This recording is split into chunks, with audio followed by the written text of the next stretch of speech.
That's the earliest I've heard. Most people went like part 1 or something. Oh, okay. Yeah. What time did you go to? About 11 hours. You were well Neatly behaved. in bed, yeah.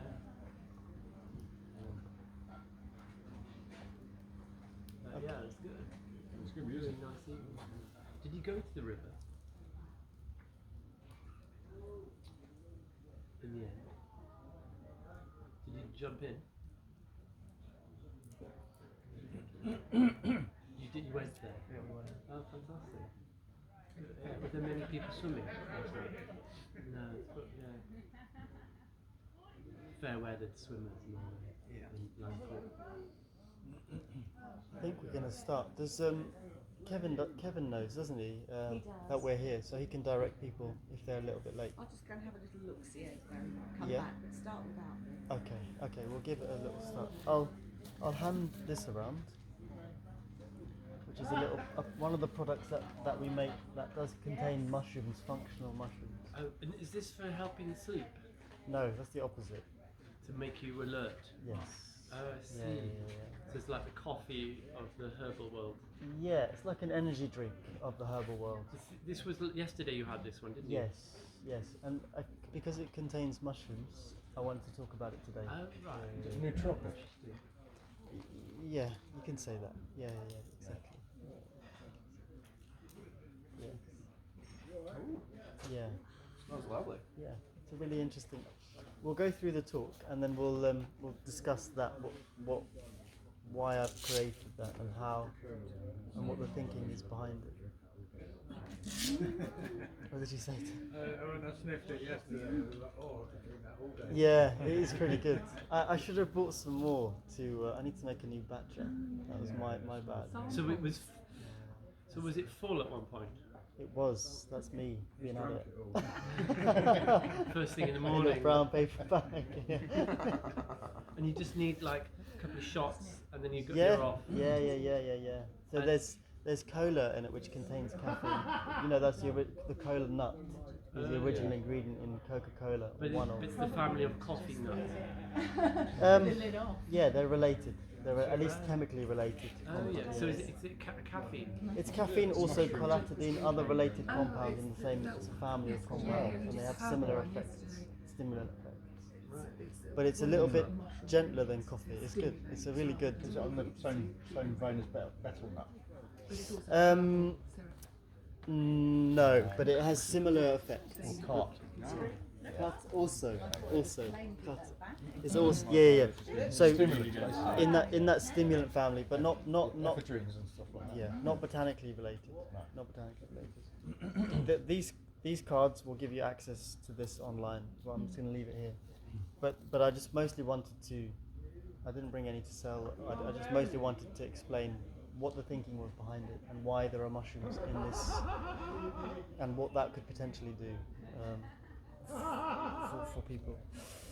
So today's talk, we're gonna explore fungi as from an ecological perspective, and then from a direct medicinal perspective.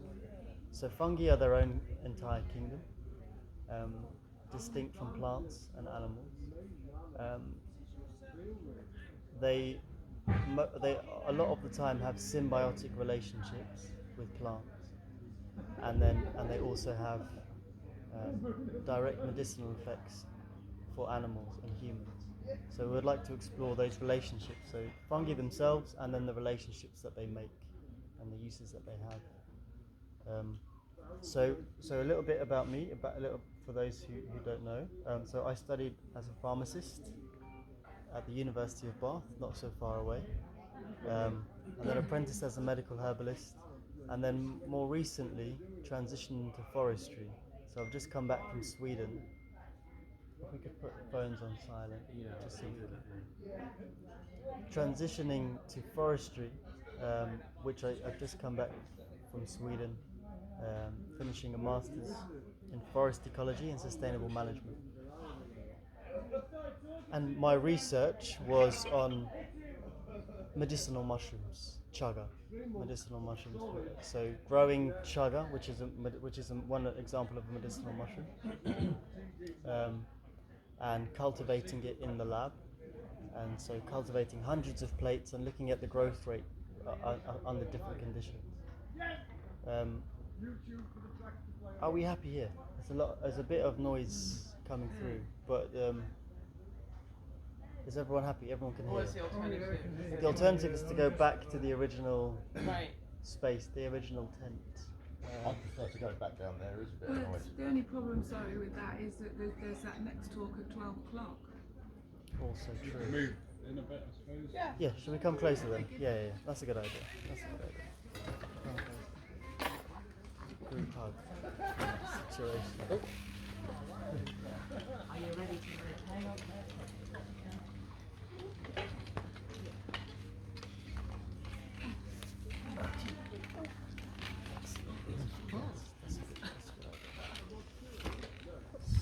Yeah, so in Sweden, we were trying to cultivate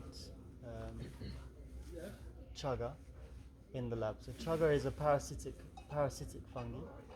It parasitizes birch trees, not exclusively, but mostly.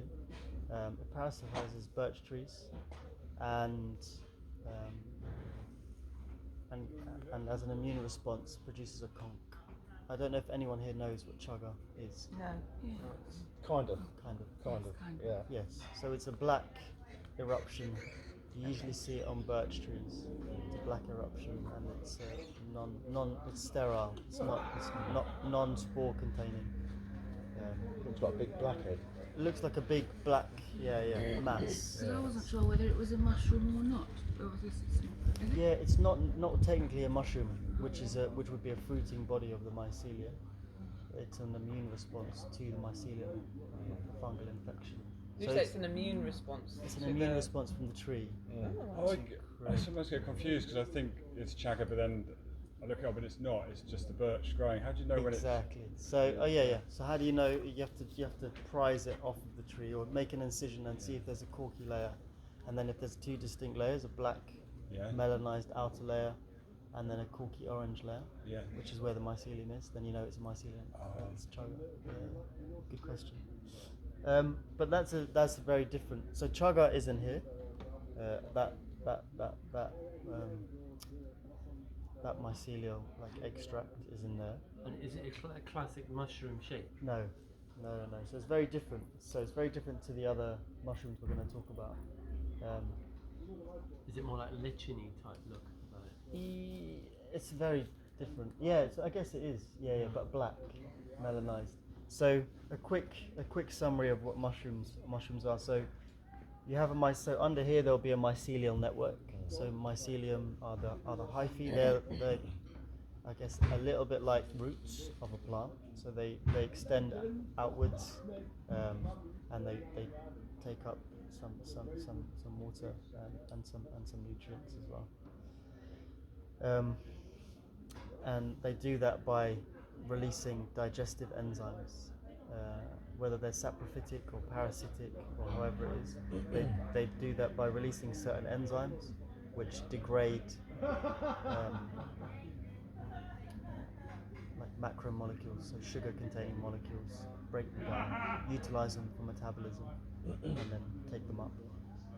So when you see a mushroom, that's just the fruiting body of the mushroom.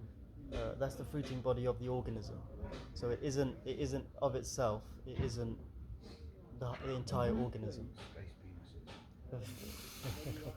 Yes, we got that on camera. Yeah, but it is like that. It is the reproductive organ of the organism. Yeah. No, I haven't seen that. They found mycelium on meteorites and things like that. Oh, really? Yeah. Well, that's excellent. So they would have found spores. Yeah. So the mycelium is a living structure. Yeah. So mycelium is a living structure that is not the reproductive part of it. But the spores that are produced from the mushroom are extremely resilient structures. They're extremely resilient structures, and they are, yeah, like you said, they're found on meteorites and all over. And just in any given volume of air, you find millions of spores of all different sorts of fungi. But that library of spores and the density of spores will depend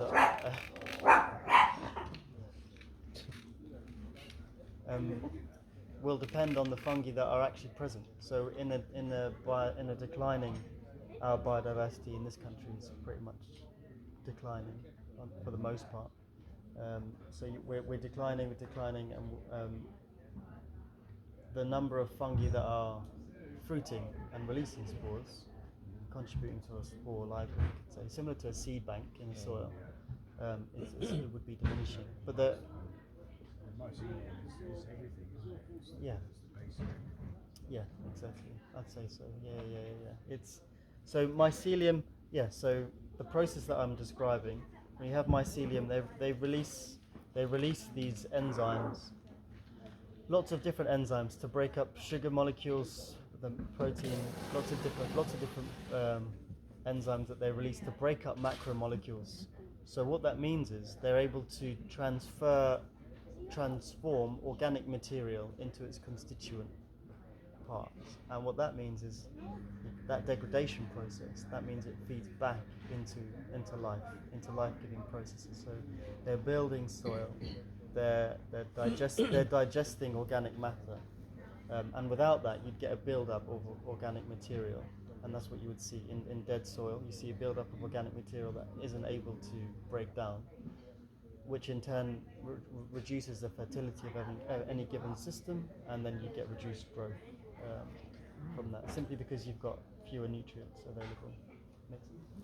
Because it's when you come across by the side of the road, let's say in Cornwall, and you see like rock, and on top you see a layer of topsoil. Yeah. So topsoil is like basically leaves and dead wood and all debris from nature, and then this mycelium is just breaking it down, and it's densified, and it's that's how topsoil is formed. Yeah, excellent. Yeah. That's a really good example. It's nice to show, like kids, for example, that's because under the ground there's so many layers of soil and soil types, different horizons we call them, that it's difficult to see what the processes are that are occurring. But if you see it on rock, exactly, that's exactly what's happening. Yeah. So you get leaf litter, and then they'll have their own inoculum of fungi, or whether they're airborne or already present on there, and then they'll come out into mycelium, digest the leaf litter, and that's what you see when you see like a skeleton of a leaf. The more structural parts of the cellulose on the lignin in trees, but the cellulose in the cell walls of the plants are broken down, also by bacteria, so not just fungi in this case, but they're broken down, and that contributes to the soil, and then that soil is nutrient rich, and then those nutrients can be utilized by seeds or by other organisms to grow. So it's and this is what we're gonna dive a little bit more into the philosophical implications of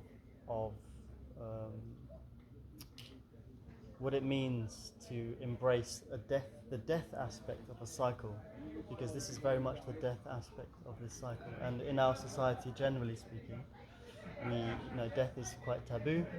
We try to avoid it, and we're trying to live longer, by any means necessary, trying to live longer. So life is very much honoured and respected as so we can see that in youth, our like addiction to youth, in a way, and the death process and decaying process is not given much attention, or could be given more attention, I suppose. And in other cultures, it's given a lot more attention. We'll touch on that today, and then definitely tomorrow and tomorrow's stuff. But we'll touch on it today. So fungi are saprophytic fungi. There's lots of different types of fungi in terms of their ecological function. So saprophytic fungi are those fungi that break down dead wood. So wood that's already dead, they take that wood, they infect it, so that they extend their mycelial networks into it, and they make those pathways by having a leading edge. So there's the hyphae and there's a leading edge, and there are different exploration types that we know of that relate to their kind of foraging ability. So there are lots of different types of how mycelium move through the ground. So it's not just a blanket organism I'm talking to you about. It's very, very, very subtle, and there's lots of variation in it.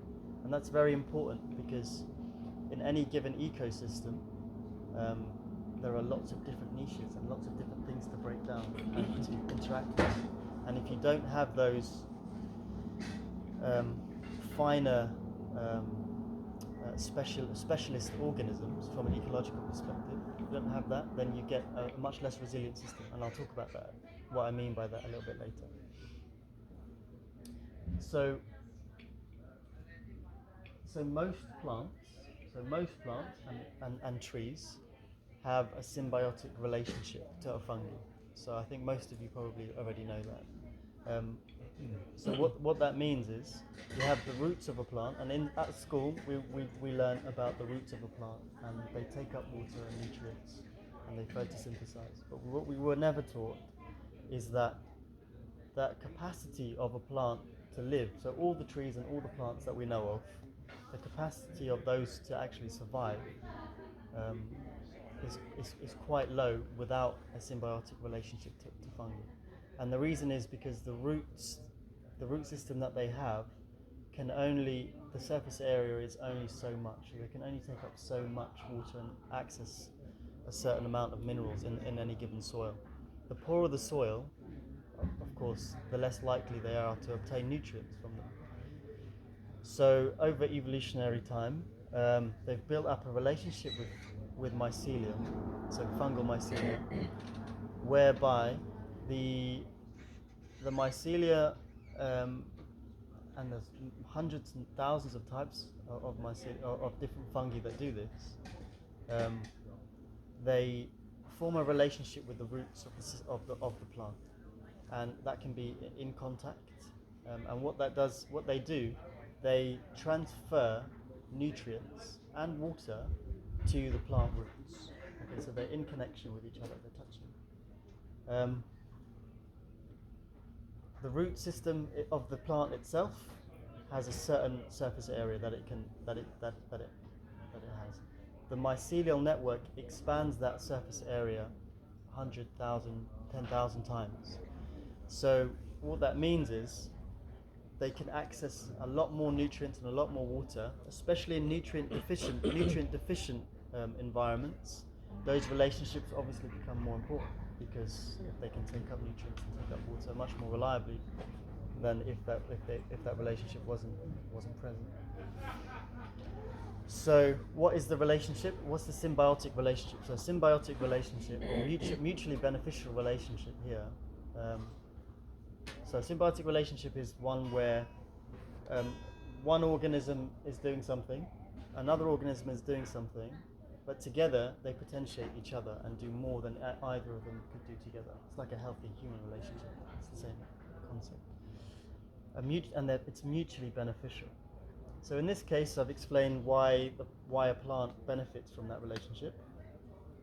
But the fungal organism, why does the fungal organism enter in that relationship? It's because it's not autotrophic. It cannot produce its own sugar. It cannot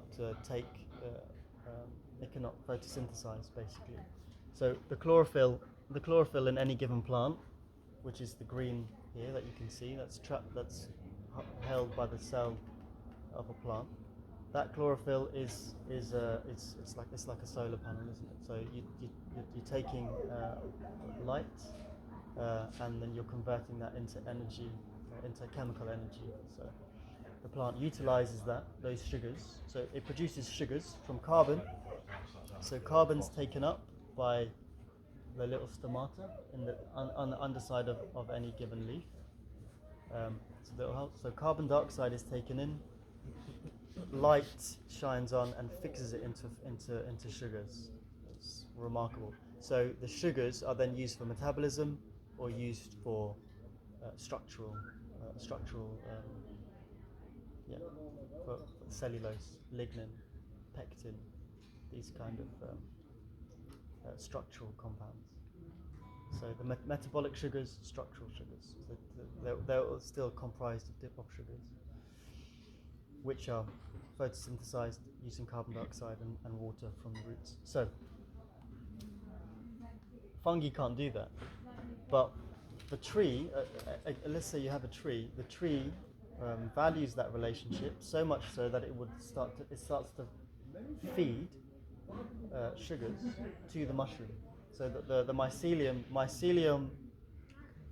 the mycelium is fed by sugars, right, exudated via the roots from the tree, from its host. Does that make Each sense? one's got a back scratcher. Sorry. Each one has got a back scratcher. Yeah, what does that You mean? scratch my back, I'll scratch yours. Yeah, the that's it. relationship. I just understood why I knew that I had honey fungus in the garden and why my trees were dying, and now I understand how that happened. Yeah. Because the tree is feeding the honey fungus, which is sucking the sugar and the nutrients from the tree. Because honey fungus is bootlace fungus that yes. kills trees. Yes.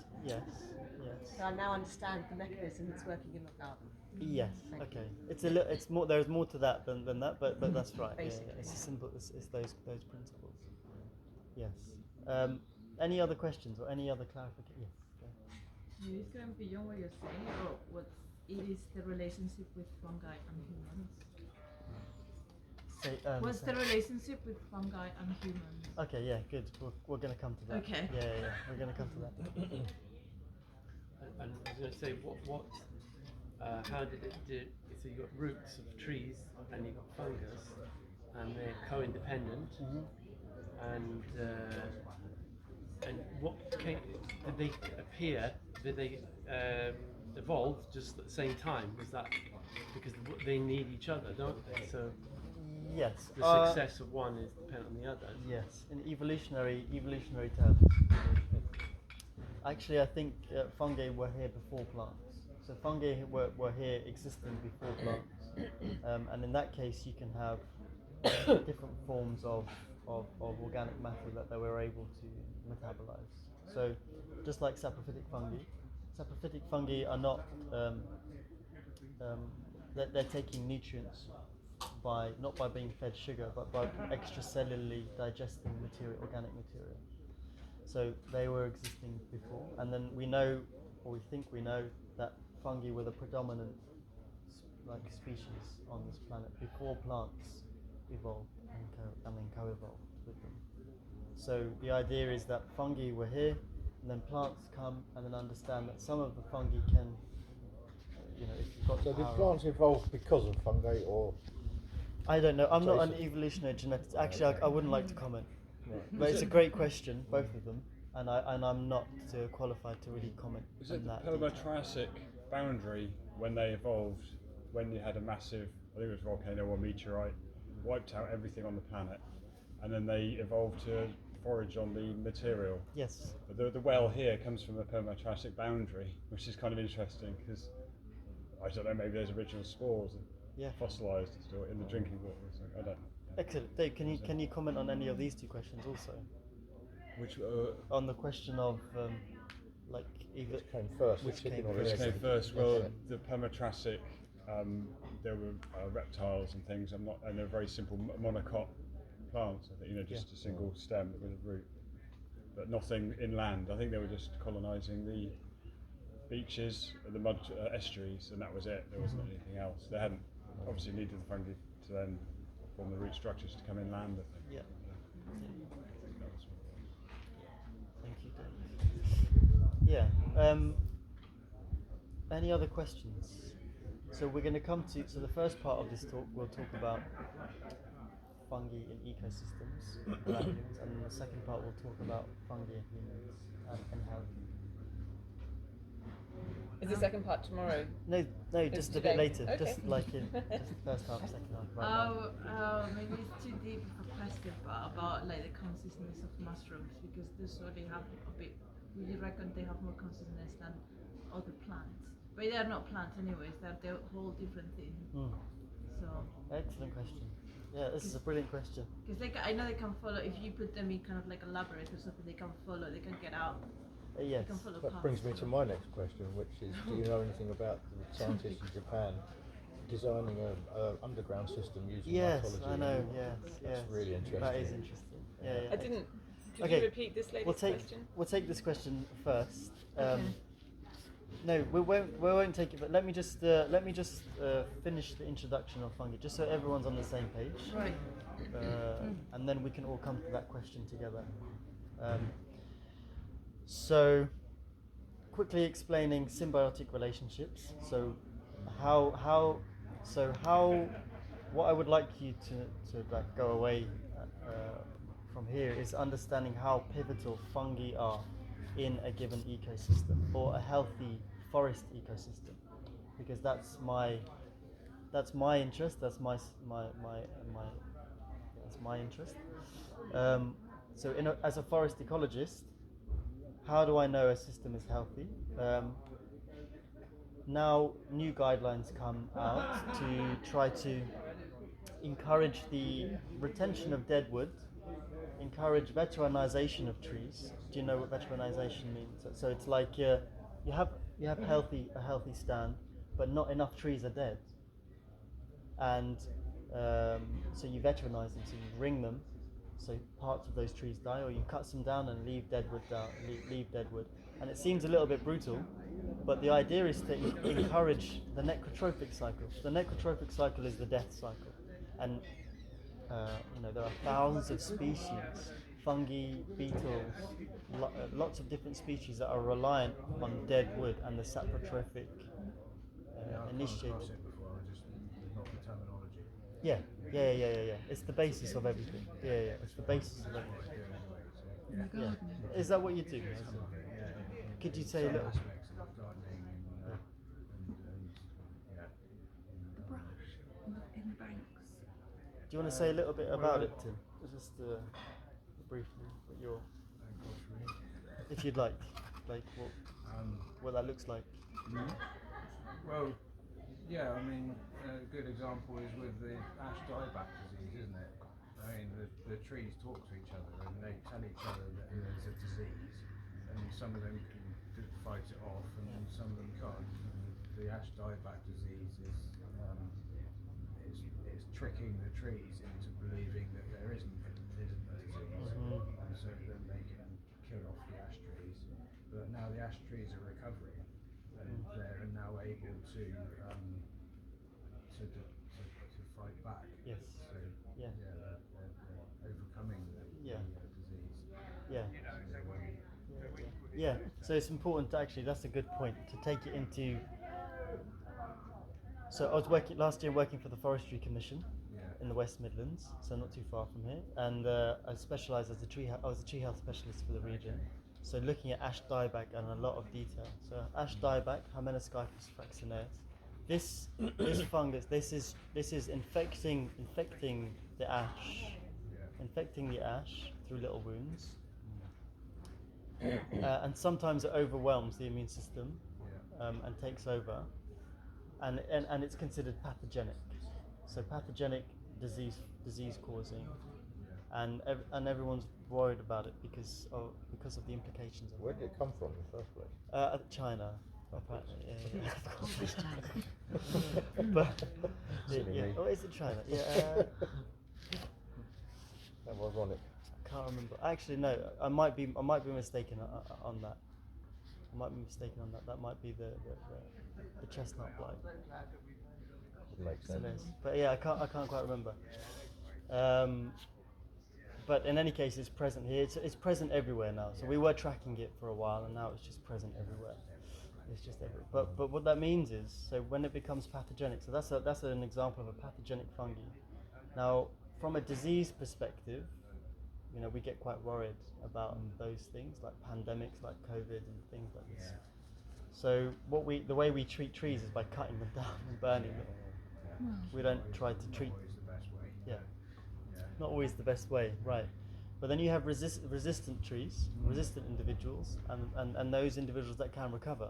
Yeah. So the question to ask is, I feel, and that's what I was trying to communicate at the commission, is that we can cut these trees down and give people money to cut these trees down, give them money to replant, and fine.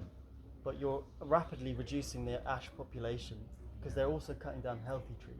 Yeah. So Like the immune system in that way, isn't it? They're just eradicating it like a cancer treatment. exactly, yeah, they eradicate it and quite blanketly. So if there are some symptoms, that you get permission to just wipe out the whole stand. And what that means is, say again. The whole ecosystem in that area, Yeah, like exactly. with the insects, etc. Exactly. Everything goes. It's not just the ash compartment or ash component of the woodland goes. Everything goes, and then you set that back to so the concept of succession. Yeah, so the trees don't get the opportunity to learn. They don't get to learn, evolve, and then which come they back. had done for thousands of years before. basically, Yes. So again, man cheating nature like we do with conventional farming. Yes, Doesn't exactly. really work. It's degrading the soils in the search for profit. Yes, that's about right. Yeah. But Yeah. go on, yeah. You can say. No, I was going to go into it's almost like an agenda to kill off trees, isn't it? You know, you could Opens suspect itself that up to from nefarious a practices, sort of doesn't it? conspiratorial It does. sort of type of thing. But I'd heard that there was like you know the land, the sea, the mountains, everything has a consciousness, and trees have obviously a consciousness, and they're adding to some sort of conscious health. And so if you're taking out a whole species, and this species might be quite powerful in what they contribute to this, to a certain vibration, or wherever you want to, for lack of a better term. And so it's the ennobling spiritual element that actually is not helpful for every creature. 100% correct. That's well put. Yes, so we have to know that it's not just ash trees. They're not just ash trees. There are relationships that are occurring, that are established. So imagine if we could see the relationships as webs. Like how we were taught in school, where webs are going to different insects, and ash trees can they have relationships to over 1,000 different species. I think not all of them are obligately associated, but many of them are. So when you have those threads everywhere, and then you have an ash tree that's dying but an ash tree that's healthy, that ash tree will contribute to dead wood and that cycle. But when you take out that, you're taking out all of those threads and all of those relationships and all of that resilience that could possibly have been present. So that's very well said. Put your hazard lights on as well, please. Thank you. Pete's about. He's definitely about it. Carry on forward. Come all the way round the back out, He's please. going to start swearing. What would be the point of doing that? I mean, it sounds like kind of tree genocide. Like you Yeah. take out a whole species, Yeah. but it sounded from what you were saying like there's an intent There's to do it. intent that- But what would be the point of that? Well, that you're taking out something that's vital to this amplification that these trees have, right. to To increase the general consciousness. health of the vibe, the frequency that they're bringing, contributing to the community of animals, plants, forest, humans, beings, planet. It's fucking with the yin and yang of the universe, basically. Yeah, That's what it and is. maybe some, the yin and yang. like the ash, might be a very powerful force. Sure. In to direct. Well, it is this. mythologically, isn't it? So I wonder- it's like. I wonder what the Maoris in New Zealand would have to say about that, because their spiritualism is for the trees and everything as that. Yeah. Yeah, I Well, think. it's Avatar, isn't it? They stole Avatar from the Mycelium Network and they made it into a movie. Yeah, Everything communicates with everything else. And yeah, it is exactly like that, actually. But I think it might be a little bit less. So the idea of you have very wealthy landowners in this country. The land ownership structure is very interesting, and doesn't lend itself well to sustainable practices all the time. So one of the issues is that you have landowners who get subsidized by public funding to get rid of these trees and then replant. So you have a disease. We don't really know what the disease will do or how it will do anything, but by using public money to log, you're basically giving a little stimulus to the forestry Let's cause a problem sector. and then offer the solution. Oh, there we go. Yeah. But to replant the same species or something You else? get funded to replant a mixed woodland in that space. Right. So it's not the same species, and that's one of the issues. Is I mean, this country has 13% tree cover. 13% tree. 76. 13. That's very small. Well, I think Ireland has lower actually. Ireland has lower, has more ancient trees, but lower 75% 100 years ago. tree cover. Yeah, in Scandinavia and Sweden, where I studied, it's 70 something percent is woodland or is forest. I should say it's You know forest. that the mobile phone signal doesn't get through trees, so that's one reason yeah, why no. we want to. Oh, it's a disease. And maybe That's right. Yeah, I've heard that. Yeah. 5G. It stops the 5G then. Not in It kills them, but it stops the signal. Stog Hill Woods, where it's mainly pine trees and spruce trees, Yes. you get really like full switch off. There's no signal, not even phone signal. Like Coombe Hill Woods, it's partially still you can get the coverage. So if you really want like full on switch off, go to which is towards Wales up to Mendip Hills. It's called Stog Hill Woods. If you walk in between and it's very good to clear the system. Pine trees and spruce trees, they are the best for, we all know, in the herbal treatment. So, and plus you get the clear system, and plus you completely in nature, no signal whatsoever. It's Stog Hill Woods. Okay. Thank you for sharing. Yeah. Yeah. If you really- Yeah, I think to summarize from that point, we'll stop on that particular point of discussion. But to summarize, we use public funding to stimulate forestry for private owners who then profit from that. So it's an interesting dynamic. But we'll stop on that topic. Does anyone have the time, please? Yeah, 10 to 12. 10, 12. Okay. Nearly.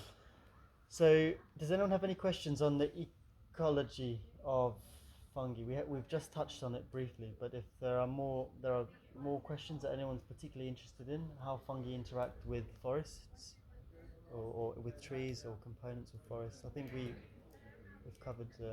Can you introduce fungi to forestry areas relatively easily by replenishing topsoil apart from dead trees, the rejuvenation of dead trees? Can you introduce it by laying it over from, say, biodiversity soil, digester soil? Can you introduce the fungus? Yes, you can. You can just go and take a handful of soil from an ancient woodland, for example, then introduce it to a. So the biodigesting that's going on of Biodigest. household waste, where they're recycling it into topsoil?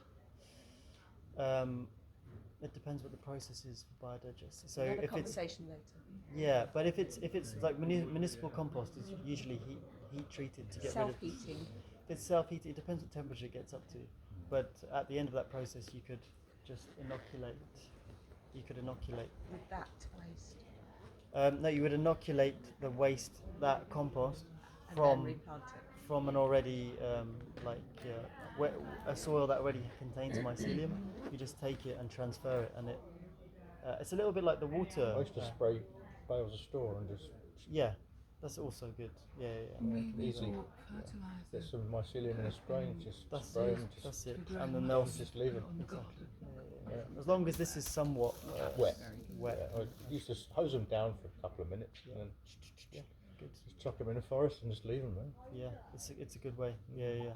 So yes, you can. Yes, and you can also buy little pellets now, which are containing a variety of different ectomycorrhizas. Some of them can take up to a year to spore though, and the pellets are a bit slow.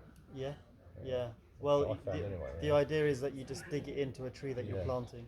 Come back a year later and see if we've got any mushrooms growing, basically. Yes. Or just dig up the soil and see if you've got the mycorrhiza spreading around there. So it's also you can do that. But yeah, the answer is yeah, you can. Any other questions on the ecology aspect, fungi? And if not, we'll move on to the medicinal mushrooms. Actually, no, we can take your question now. That's a good.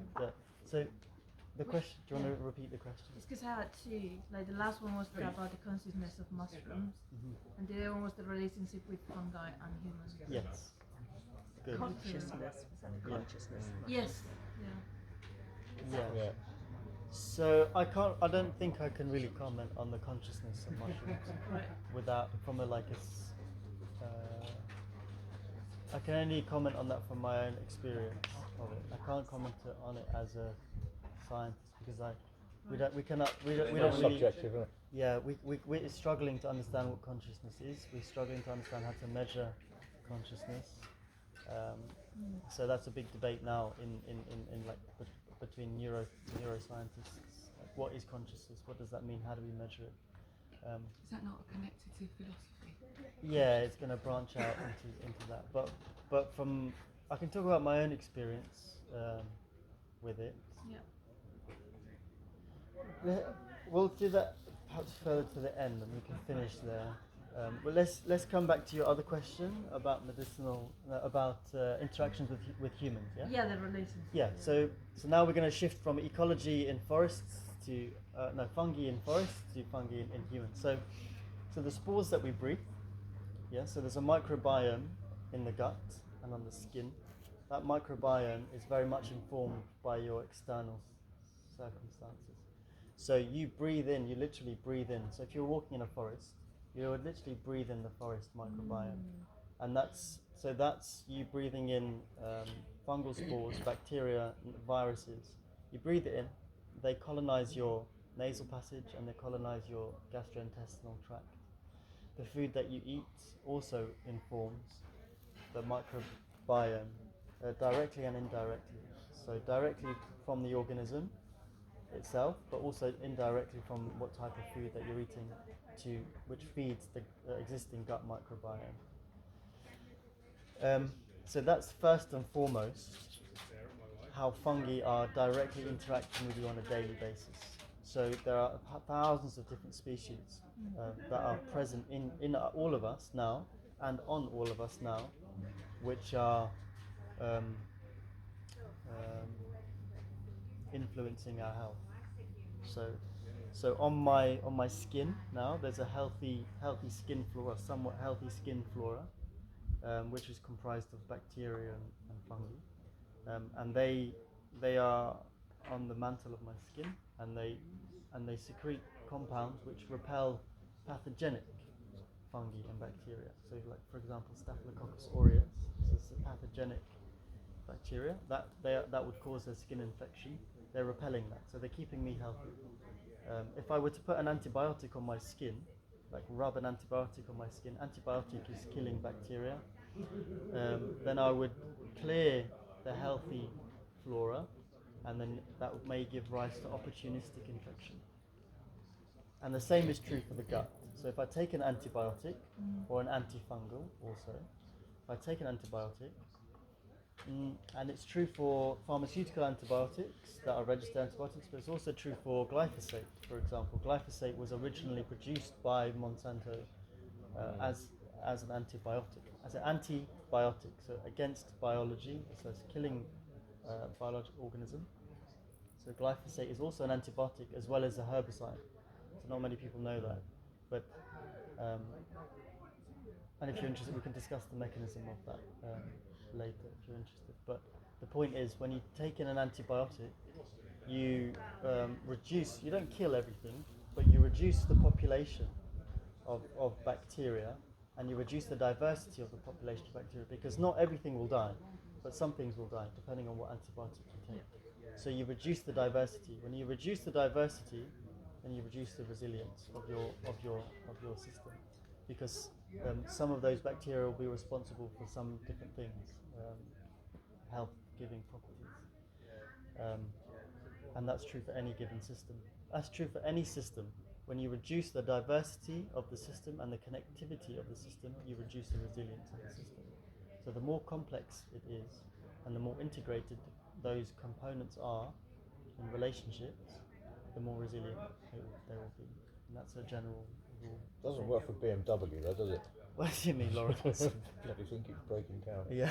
Vitamin C acts like antibiotic naturally. Like pure vitamin C powder, I take it regularly on daily basis. That's all. Yeah. I'm interested in the colloidal silver, which is anti-fungal. Mm-hmm. So if you take that regularly, does that?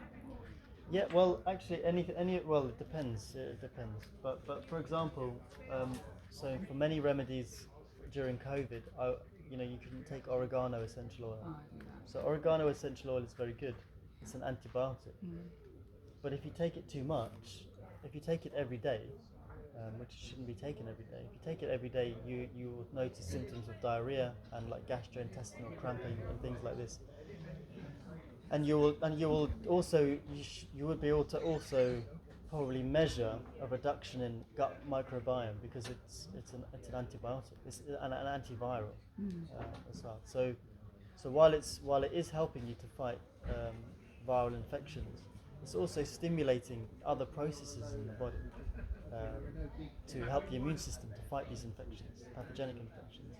So it all comes down to who can specialize and who can target what. So it's very, very nuanced and subtle. But when you use a lot of something, for example, oregano oil or an antibiotic, prescribed antibiotic, then you will give rise to these problems.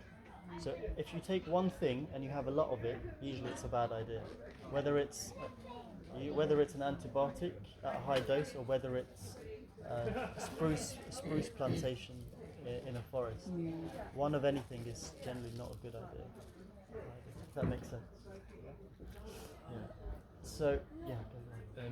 You were talking about like the spores in the air, and then you breathe them in, and they go inside your body, and then you were talking about the flora and fauna of your gut. What's the relationship between those two things, or isn't there, or because you heard it all together? So is there a connection? Yes. Yeah. So if I were to live in a flat in the city, I would have a much reduced microbiome. So respiratory microbiome, gut microbiome, skin flora, all of these things would be a much lower diversity of organisms. If I went to the sea, or if I went to the forest, those organisms would be a lot more diverse, and I would take on those organisms. So when we're thinking about going into a forest, or we're thinking about going into a woodland, an older woodland would give you a much more variety of microorganisms than a plantation would, just because of the variety of organisms that exist, the biodiversity. So literally, the diversity, the external biodiversity, will indicate and influence your internal gut microbiome diversity. So this is relatively new research, and we can Dr. Zach Bush. I don't know if people know Dr. Zach Bush, but he's excellent, American, brilliant man. But he's doing great work. Do you know? No, not madam, not yet. So yeah, that's exactly the case. So when we're having arguments about living indoors or living in cities, living in places that are mostly denuded of nature, then these are arguments to bring forward. Now we're getting better at analysing, DNA analysis of someone's gut. You take a sample of their gut, and you can see which species are present in their gut. Or you can see the diversity of species, and then you can make indications and inferences of health related to the gut flora and the profile of microorganisms present. And very, very, very soon we'll be able to take your gut flora, I'll be able to analyze it genetically, show you the profile of organisms, and show you the diseases that you will tend towards, or the issues that you will tend towards. So it will be like that. So when they say the flora and fauna of your gut, they actually mean the environment that it's coming from the natural world into your own biology. Well, initially it comes from, so a vaginal birth will initially inoculate a baby's and influence directly the baby's gut flora, because that's the first interaction with microorganisms. So and that's been related to many health issues. So a cesarean C-section, where the mouth and the nasal passage doesn't interact with the vagina in that during birth, has shown an increased amount of autoimmune conditions, for example, in children who have come through C-section, because they haven't been primed with the flora from that area during birth. So there's a link there to autoimmune conditions and other conditions also. So that's the initial inoculation that a baby has, and then from there on, you will be influenced by your environment. The organisms in your gut will be influenced by your environment. Does the baby? Oh, sorry. We've talked a lot about that, just the beginning part of that question. So we're going to move on. Yeah, but go on. Sure. I'm just really curious about that. Wondering if the baby also picks up on the mother's condition, like autoimmune condition and so on, in that final sort of passage of natural birth. Are you saying the mother's autoimmune condition? Yeah, whatever condition the mother has, is the baby also picking up on that in that? Well, yes, that final bit. Yeah. Because the mother's diversity, whatever that's represented by, the baby can only get that. So the healthier you are as a mother, or the more diverse organisms that you have, you will be able to pass that on to your child. So you can only pass on what you have. Sure.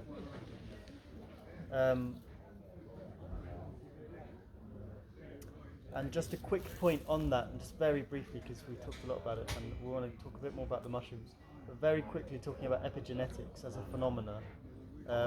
So the idea that genetics would govern a person's characteristics, that was really set. A person's genetics cover, and then the environment also influences them psychologically. But we never, until very recently, understood that the environment and different stimulus in the environment actually switches on or off genes in a person. So if we lived in a flat for our lives, we'd have certain dispositions, certain characteristics, certain proteins would be expressed. If we then moved into a forest, other things would be expressed, switched on or off. So you would literally be able to change who you are. You will still have the same genetic map, the same genes map, but they're not all switched on or off. So you have promoter regions at the beginning of any given gene, and those promoter regions are stimulated to be switched on or off, and that they are triggered. So while you have a set gene pool, and then you can analyze those genes, they're not all switched on, and they're not all switched on. Mutandis. Say again? The environment mutates. It doesn't mutate. You mutate the environment. No, there's no mutation. It's just a switching on or off of things that are already present. Yeah. So things that are already present. It's a switching on and off of genes, expression of genes. So does that make sense?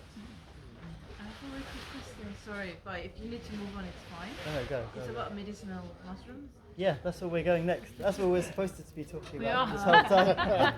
I wanted to ask you, what's your favorite mushroom to take on a daily basis? Well, look, we're going to talk about this. This is a product that we make. Okay. And it contains like 5 or 6 different mushrooms. Right. I always talk about chaga because that was what my research was about in Sweden. You know chaga? Yeah. So it's very, very valuable, and I can talk a lot about it. But chaga. Okay, so pause. Does anyone have any questions about what I was saying before, or we're going to go? I missed the beginning of the talk. I'm sorry, I was busy. But one question: to get a good, healthy gut, yes. For gut flora, can you suggest a few like vegetables and fruit we could have to make it stronger? You know, I'm not a nutritionist, Yasmin. Okay. I don't know about All it. right, I no know a worries. little, like fermented foods and a variety of foods. Right. Okay. But that's not my specialism. Okay. Really. No worries. I would say when you do eat, so every food, so let's say we're eating something like is this thyme behind you? Yeah. This thyme, or if you're eating like a tomato off the vine or whatever it is, everything that you grow is already inoculated. It has an inoculum. It has a fungal, like our skin. Coating. It has It's a got a coating coat. Yeah. of bacteria and fungi and viruses. So when you eat that directly, not even washing it, when you eat it directly, as long as it's been produced well, Okay. then you are inoculating your gut Oh, with those. So that's very, very good practice to do that, and that's an argument for raw food, or at least an aspect of raw food to be included in the diet, because you're intentionally inoculating your gut with those things, and wild foods too. So wild foods, if you're picking nettle, for example, you have to cook nettle, so that's not a good example, but You can eat nettle. Yeah. But Yeah, raw. yeah. Great soup. Yeah. Fold it up, pop it down. Really? Yeah. Oh, good. You see, I eat tomatoes, everything I Dandelion. grow in my allotment, I eat them without washing or Yeah, anything. it's good. I don't use anything. Even if there's a snail, I'll remove it and eat it. okay. That sort of thing. So that's helping quite a lot. I think with the snails and the slugs, just be careful on that note on like leafy greens, because you can sometimes get parasites. And things like Okay, this. So- all right. So I should wash. For those, we should probably wash. Wash it. Cook Okay. well. But for the others, No. you can. Eat them raw. Okay. Yeah. Does that answer your question Yes, somewhat? it does. Yeah. Do you know if Shilajit has got any mycelium in it? No, I wouldn't imagine. Not after that processing. Yeah, good question. So we move on to medicinal mushrooms. Overview of medicinal mushrooms. So medicinal mushrooms, we're talking about shiitake, reishi, ganoderma, lion's mane, chaga, turkey tail. We'll come to psilocybin and amanita when we answer this question. We'll come to that. So just remind me to come to that at the end. But yeah, so those mushrooms. So there are really, and very, very briefly, we can divide those mushrooms into containing polysaccharide, mycopolysaccharides, which are very long chain sugar molecules that are produced by mushrooms. So these are like particular compounds. They have their own medicinal activity in priming the immune system. So they're present in reishi, present in shiitake. They prime the immune system. Nobody really knows how, because they're not really absorbed, because they're too long. But they come into the gut, and I imagine they interact with the gut flora, actually, but I don't really know. But they interact with the gut and the immune system at the gut. It's quite richly, rich immune cells there, and they interact and basically teach the immune system and increase the levels of certain immune cells in the body and signaling molecules. So the immune system is a whole science in itself. So there are different players, different cells, different chemical mediators communicating immune signals. It's quite complicated if I'm honest, but those mycopolysaccharides interact with that. Is it possible for someone to just close that door? Yep. Thank you. The other aspect is related to smaller molecules. So smaller molecules in these mushrooms, you can extract them. They're usually phenolic compounds. Those compounds also have their own effects. They have anti-inflammatory effects, so direct anti-inflammatory effects, anti-carcinogenic effects in the human body. They can have metabolic effects, so they can help to treat diabetes. So that's true for chaga. They can help to treat diabetes by regulating different hormones and insulin in the body. Go, Mary. May I interrupt you? I'm sorry. You may interrupt.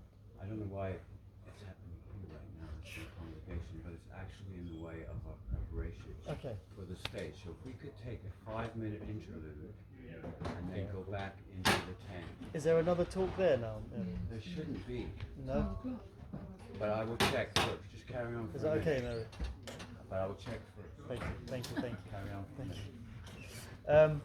So just to quickly distinguish between mycopolysaccharides, very long chain carbohydrates, which are present in most mushrooms, and then other small molecules which have very distinct actions.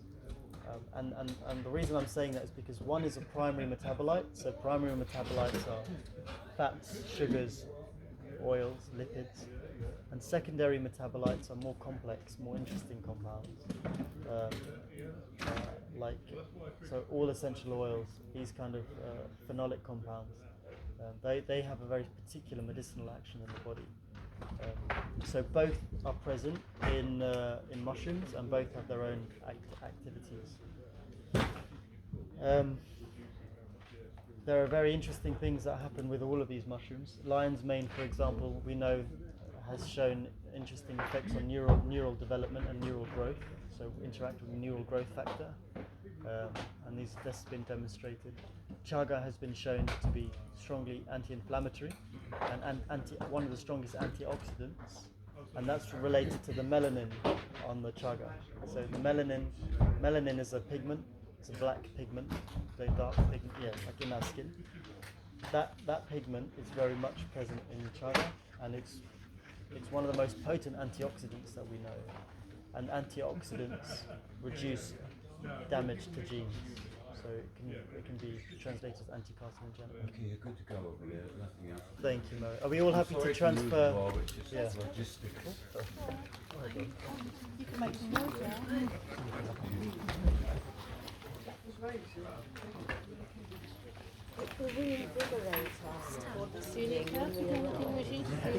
can take that, yeah. Thank you, Yasmin.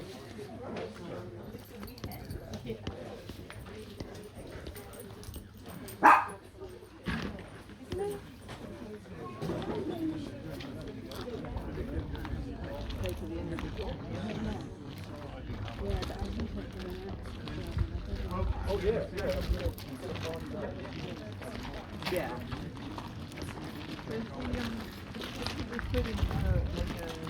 That's really interesting, isn't it? Oh, you've got the I missed the responsible beginning position. of it. I'm so upset. I really like his talks.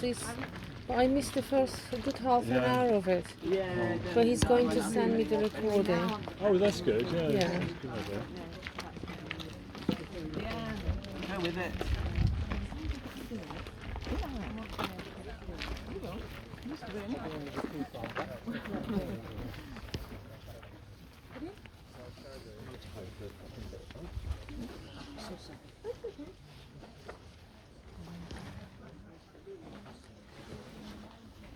Yeah.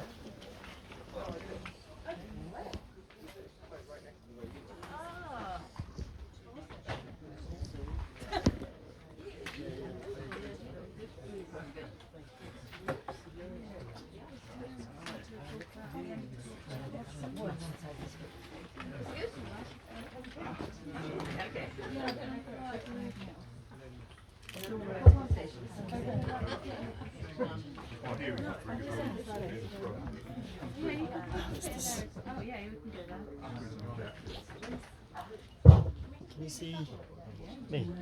Oh, how does it work? Is that right? Yeah. How is that? I'm in there? Yeah. Okay.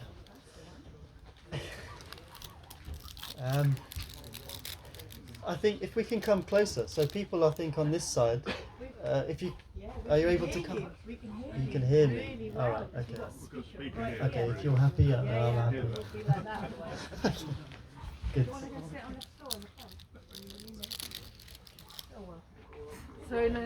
Yeah.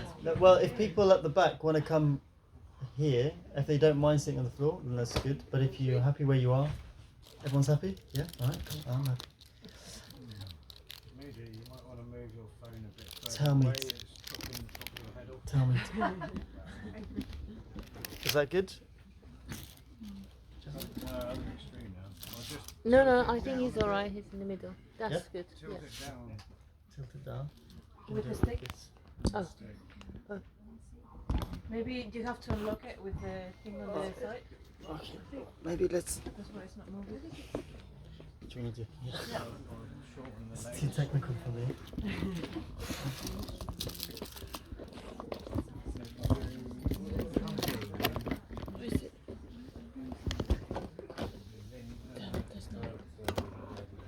Okay, so while that's happening, I'll quickly summarise. We've got some people who were not with us earlier, so quickly summarise that we were discussing fungi in the ecosystem, so how fungi interact with trees and plants, and why that's important. As a part of the death cycle, so the death cycle, the necrotrophic cycle, the death cycle, and now we've moved into human health and how we use certain species of fungi for directly impacting human health. So medicinal fungi going down. So yeah, on that theme, like medicinal health benefits from mushrooms, I'm knocking on a bit now, and so there's this preoccupation people have with youth and holding on to youth. Could you talk a bit about, in teenagers, there's plenty of glutathione, and there's mushrooms have glutathione. Are there any particular ones that are more substantial? I don't think I can answer that question.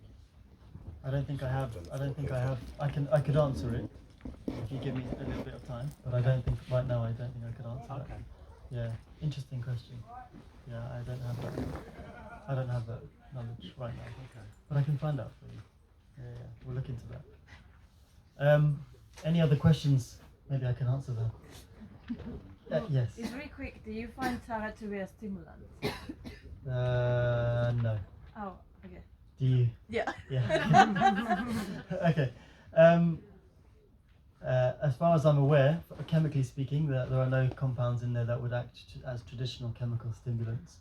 But overall, I'm not saying that it would not act as a stimulant. That's your experience of it. It's because I mix it with cacao. Yes, because I mix it with coffee. Yeah. Yeah. No. Yeah. It could.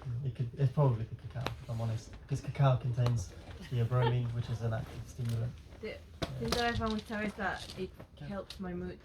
It always brings it up. Good. Yeah. Great. Yeah. Nice. That's great to hear. What was the? The question was if chaga acts as a stimulant, and then there are distinct medical actions. So stimulant is actually usually a term used for quite short-term elevation in energy, but if you have a longer term, like uplifting sense of being, that's usually it's usually not called a stimulant in that sense. It's usually probably you're just feeling much better, much healthier. Right. Yeah. Maybe. The question that we'll probably go into, there's lots to talk about the medicinal compounds present in mushrooms. So if anyone has questions on that and specific fungi, specific mushrooms, we can talk about that. I'd quite like to take the question on consciousness of mushrooms. Consciousness of mushrooms, I think, is an excellent question. And Sam and I have already had a little bit of a discussion about it. And Tim raised the two species that I'd like to probably comment on, which is psilocybin and amanita.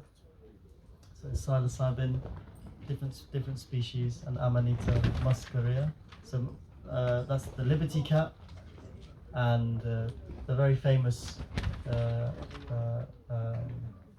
red mushroom with little white dots on it. The fly agaric, correct? Yes. So in terms of mushrooms having a consciousness,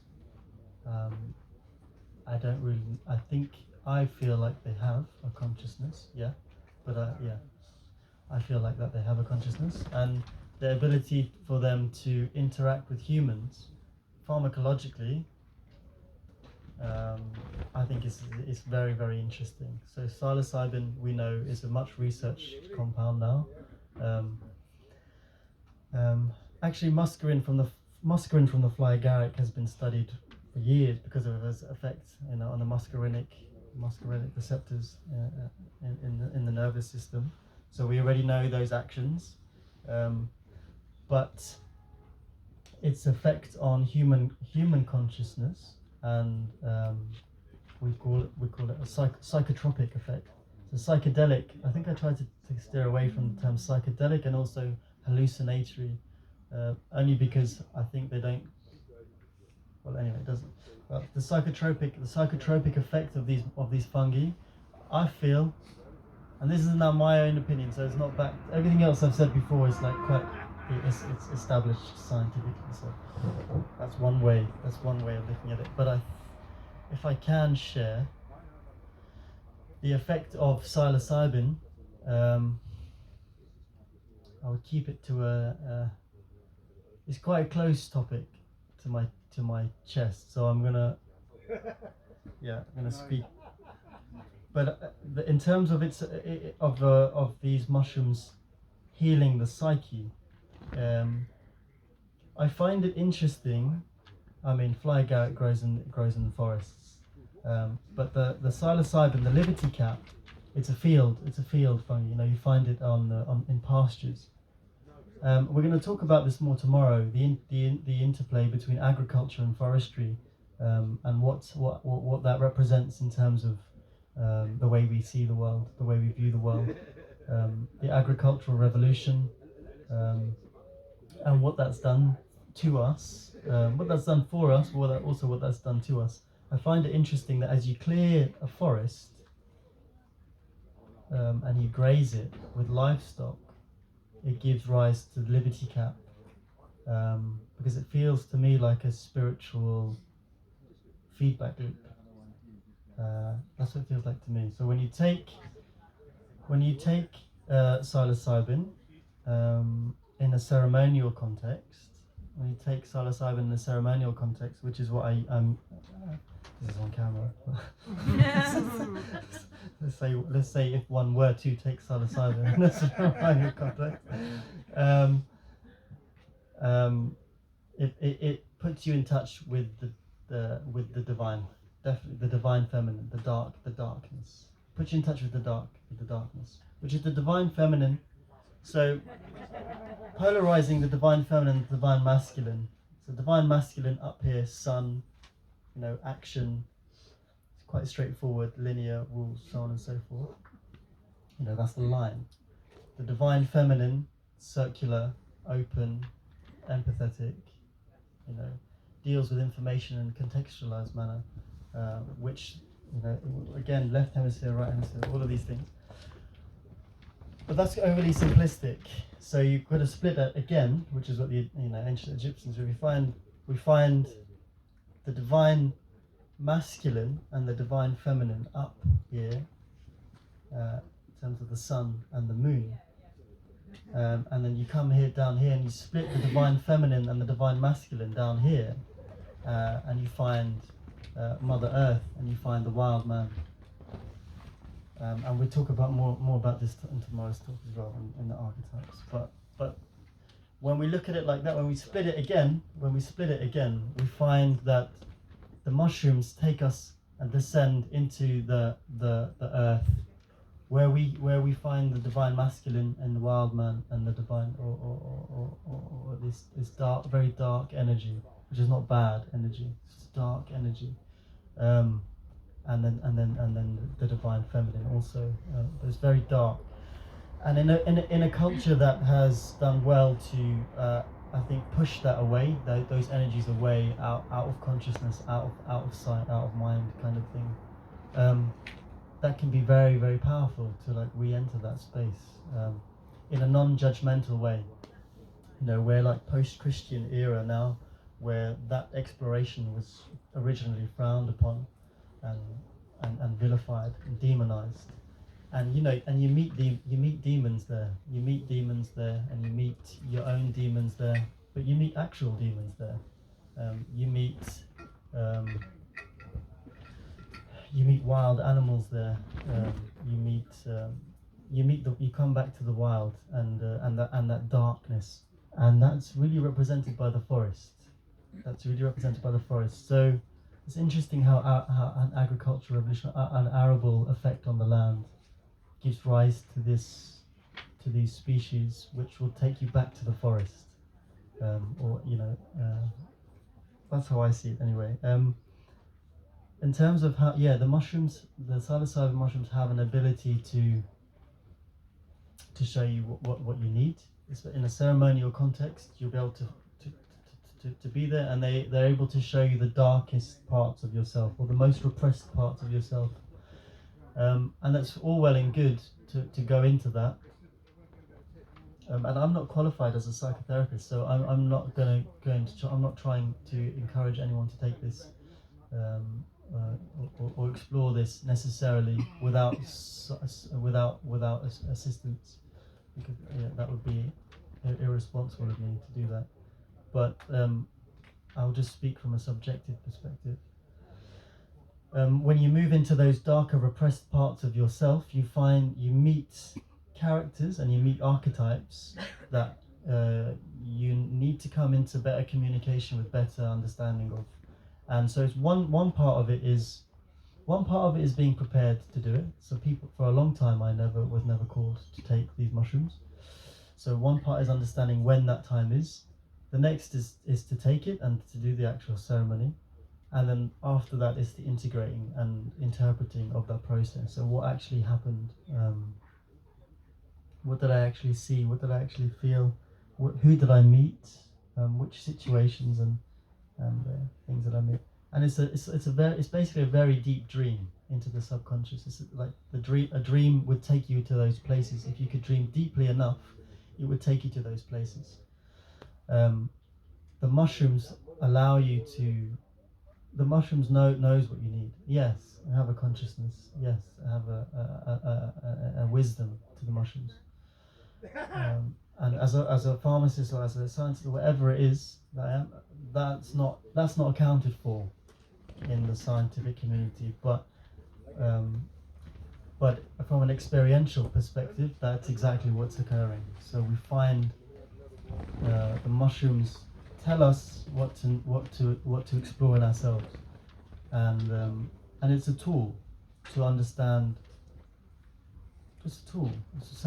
For self-exploration. It's a tool to understand who it is that we are, what it is that we need to look at deeper. And I would highly, for me personally, looking at it in terms of the archetypes. So any given trip or any given journey with the mushrooms in a ceremonial setting put you in touch with a particular archetype or has a particular energetic character to any given trip. And when you can take that and you can look at it with kind of like second sight, blur your eyes, whatever it takes to do that, you'll find that it's characterized by a particular archetype. That's been my experience anyway. And then with that, you can start to integrate that into your daily life. I'd like to give an example, but I think it's a bit too personal in this setting to give an example. But the archetypes are, for example, so for men, king, warrior, lover, magician, and for women, it's a queen, huntress, maiden, witch. No, lover and witch, but maiden and witch, we can also switch those. So, and then there are many other archetypes. We'll talk about more about that in tomorrow's talk. But if you have a particular experience with the mushrooms, they'll take you and show you something. They'll show you something, a particular vision or a particular character or a particular something. I don't know how that works. I have no idea. But they're able to do that. And I think it's consciousness interacting with consciousness, yes, whatever that is. Yeah, I do think that. Yeah. And I'm like inclined to like reduce it down to the pharmacology of, this is psilocybin interacting with this, and that's why I'd rather not do that in this case. But yeah. So, I was talking yesterday to somebody, and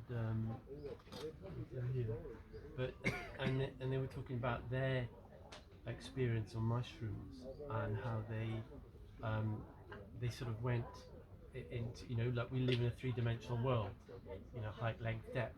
But with mushrooms, something that's mind expanding. You cross over to other dimensions.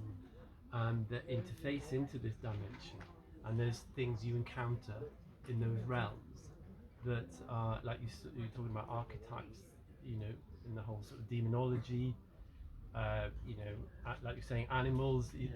There's a whole world out there that is both can be beneficial, but it can also be very aggressive and very destructive. And he was talking about how he sort of went into this, like almost that other dimension, just like this heavenly realm, and he felt this sort of all-pervasive love and a sense of comfort and warmth. And he talked about this sort of sense of majesty, like there was an order and a rationale, and that the you know, and this world is like a replica of that perfect state that we all come from. And so, and you know, and I thought that, you know, I'm coming from a follower of Jesus Christ, so that sense of that heavenly realm, that's the language that I understand. Now, you know, I've done mushrooms and things and all sorts of drugs and that when you open that door to the sort of the underworld, and you like you said, into that the feminine aspect, the irrational aspect of it, you know, it's sort of intuitive. You're going to be, you know, it's mind transfer, it's communication going on in that realm, and it's also Pandora's box that is unleashing something. Yes. And I think people are different, you know, chemically they're differently made, and I think some people it can be quite a negative thing. Yes. You know, and it, you know, it sends their mental health way out of kilter. And you know, and I think, you know, you know, you're saying about Christianity demonized certain sort of pagan sort of rituals of taking things, and so you know, with my sort of that path, the Christian path, now there is a process of integrating the, you know, archetypes and things to do with the past, traumas of the past, that I'm in a process with. You know, there's in the present I'm cycling back to things, you know, of maybe 40 years ago, and I was thinking, did I really need to go there? But I did, because it's all about to do with the difference between pride and humility, and you need to sort of become as nothing to grow, but you need that strength, that divine strength, which is, you know, in the Christian sense, the Holy Spirit accompanies you in that darkness, through that valley, that dark valley. So I think there's, you know, you have to have awareness and depending on who you are and your character and what your biological makeup as to what's going to be beneficial. And I think I'd err on the side of you know, that biblical sense, or a Holy Spirit, having a spirit guidance. But yeah,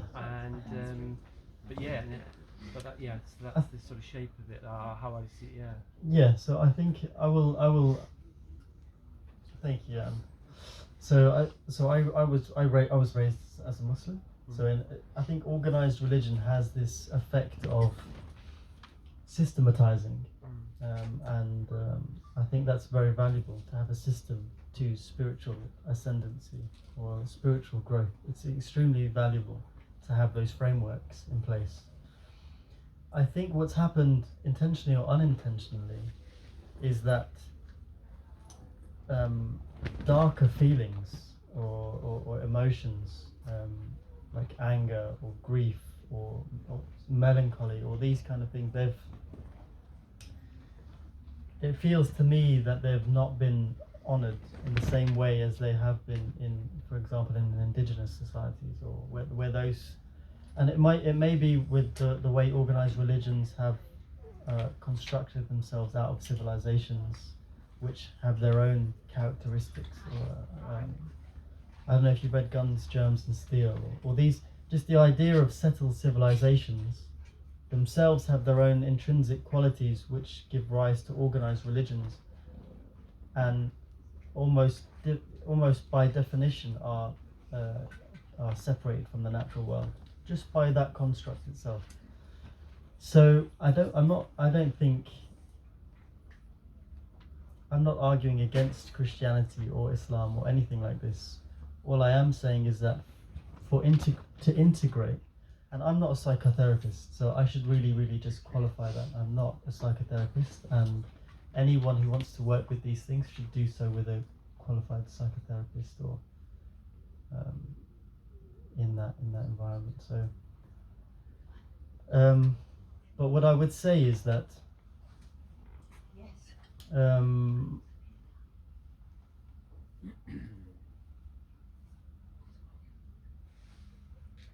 there's much to learn from the darkness. There's so much to learn from the darkness, and yes, it's a dangerous path to tread for people's mental health. And I think if I go out into any given city in this country, I see the mental health issue a real catastrophe. Like I see their mental health really in not a good place. And that, to me, I interpret it as an inability to integrate light and dark, to integrate these emotions that they've had to repress to function in a world that really only accepts certain emotions. Yeah, but I mean, in cities you have a lot of drug abuse, and people are very exposed and vulnerable, and so that's very chaotic, isn't it? Because that's what's bringing mental health, isn't it? It's abuse. I think this is a big topic. This is a talk in and of itself. Yeah. I think, but it's a great discussion. I think we're gonna carry on anyway after this. But I think what I'd like to say on this topic, on this point, the mushrooms in their ecology, in their function in ecology, is to decompose, is to enact the death part of the cycle. Similarly, at the psyche level, they bring us into connection with the death, with darkness, with the death aspect of our own psyche. So we're going to talk about this a lot more tomorrow, actually, in terms of what this implies. But I think we're just stemming from that question: do mushrooms have consciousness? And what's the value of psilocybin and amanita? So I think I'm going to stop on that point. Has anyone got any questions about? Yes. Go on. I found a mushroom a week ago in Stog Hill Forest, which is just outside street. Yeah. And it's like this size, round and big. A bit damaged, kind of. So would you please identify? I will do that afterwards. Is it a magic one? I'll do that afterwards. But just to keep on this topic, yes, go. Yeah, I was wondering if cacti, and obviously they're famous for mescaline, Yes. which has some comparable properties, and so not to take it off mushrooms too much, but I just found it interesting, like the relationship to the environment and man. It's interesting, in arid areas you have cacti and their nature provides mescaline, whereas in more temperate climes you have the mushrooms. Yeah. I'm wondering if that's, so pharmacologically, if I can use that word, is mescaline comparable to what you might find in the fly agarics, or are they a different class of? Yeah, great question. I mean, they are psychoactive. I can't remember their chemical structure, if I'm completely honest, of mescaline. But they have. I think this is also where chemistry is really important. But I think looking at these plants as characters and beings, I think is much more useful. In the same way that, let's say we have a child. Do you have children? Okay. Well, I have a little boy, and if I said, "Oh, he's courageous," let's say he's courageous, and I think he is. He's got a lot of courage, and I talk about him in terms of him only his courage, or just that one particular aspect of his being, and I'm ignoring the rest of his being. I'm ignoring his sensitivity. I'm ignoring his compassion. I'm ignoring his that's what it's like when you're talking about an individual compound, which I have been doing. So I'm not saying that we shouldn't do that, but that's what a plant is also. A plant is a whole organism with a whole array of compounds doing lots of different things, but it's not just that. But by reductionist science and reductionist methodologies, we've isolated compounds and then reduced that plant to that character, the quality of that particular compound.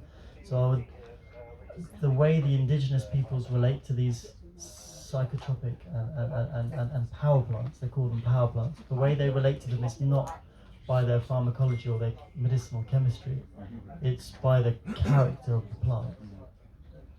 And I think, to answer the question then, that plant would then have, yes, similar, the mescaline cactus has then, yes, similar qualities to the psilocybin mushroom, in that it will take you and show you deeper aspects of your being which you haven't been looking at.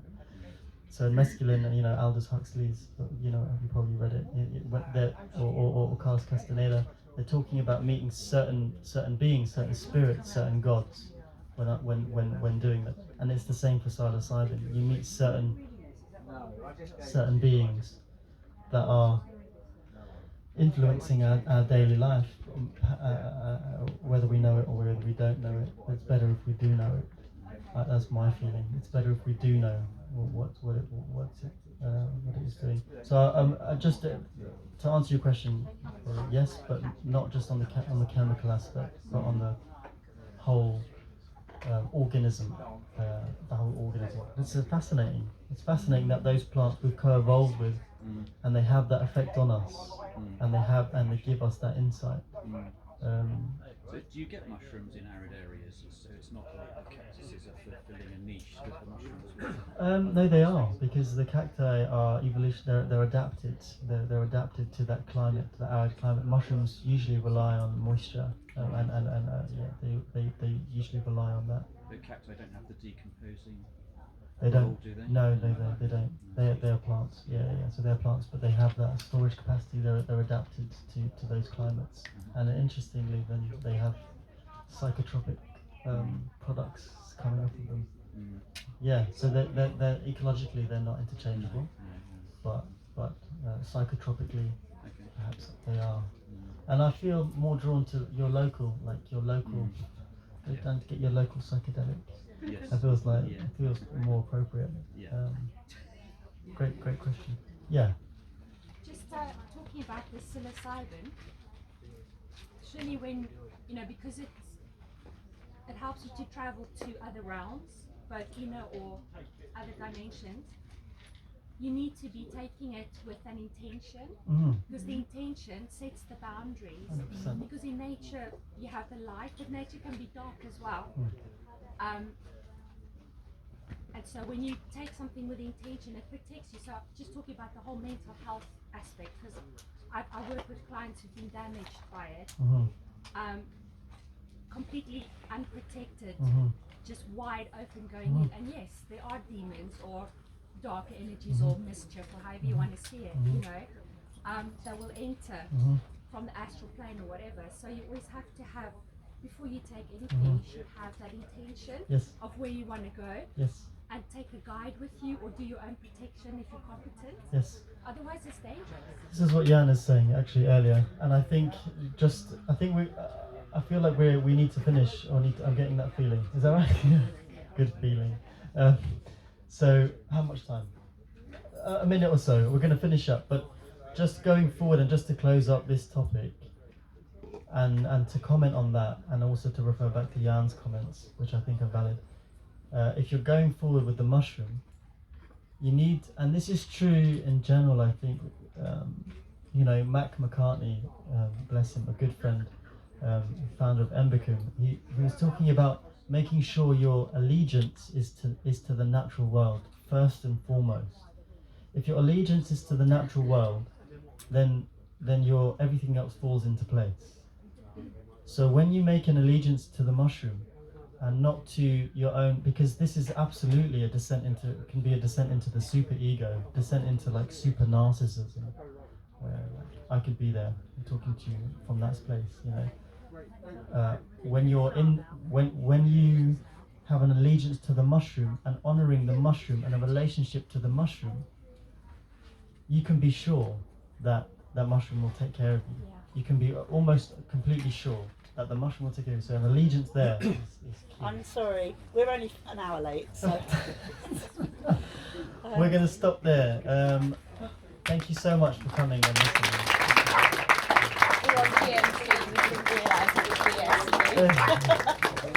Thank you all. And you're going to speak again tomorrow, aren't you? Yeah, tomorrow at 12, I believe, we're going to be talking about archetypes and how that helps land and people relationships.